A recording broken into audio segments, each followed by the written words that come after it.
This is Martine Rife, your professor for English 121, and I just wanted to give a quick overview of the course that kind of supplements the syllabus and things like that. In English 121, we have learning outcomes, which I have them numbered 1 through 6, and I have them posted in D2L, and these learning outcomes are what is the foundation for all the assignments in the class. So the reason for the assignments is because they support the learning outcomes. First assignment is a mini memoir. The second assignment is primary research and context.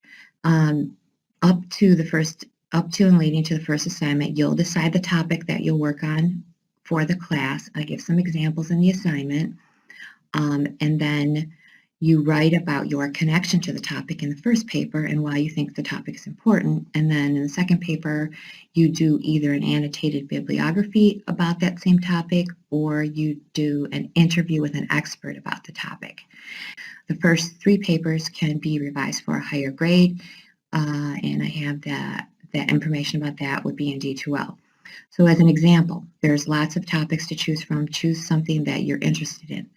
Let's say that you're interested in early child care development. So for the first paper, you decide to write about, let's say you work at an early child care development facility. For the first paper, you write about your interaction with young children and your work at the child care center, and how that, maybe your own childhood, and how that influenced you to become someone who wants to work in early child care development. I mean, there's lots of different ways you could do it. For the second paper, early child care development is your focus. So you're either going to interview an expert in early child care development, like a professor, a teacher at a child care facility, maybe a director, something like this, to find out more of your topic. If you don't want to do the interview for paper 2, then you could do the annotated bibliography. Okay, so you're either going to do an interview with an expert or an annotated bibliography for paper 2. Okay, on to the next slide.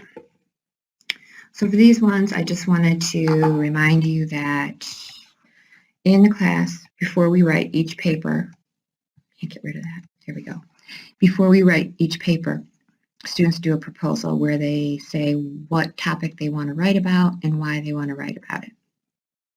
You give feedback to each other on that, and you give feedback. You get and give feedback, okay? So look, we do the consultations where the students do a proposal for their paper topics, they get feedback on it, then they do a rough draft, and they get feedback on that. Okay, the next slide. I was just going to say one of the learning outcomes is understanding that the writing process is several stages and is recursive. I mean, everyone has their own way of writing. There is no set way of writing that is the right process. We kind of have a process in the class that's kind of formal, but a lot of the process of writing by professional writers is just thinking about the topic, just thinking about it a lot, making notes here and there, but just randomly thinking about the topic.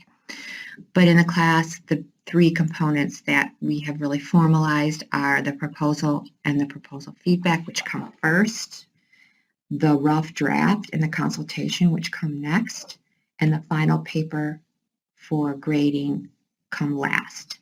And then if somebody wants to revise that, they can do it on the first 3 papers. Rubrics is the way that something is graded, and I have them stated on the assignments. In most cases, the formal papers are graded on the English 121 rubric, which is in the D2L folder.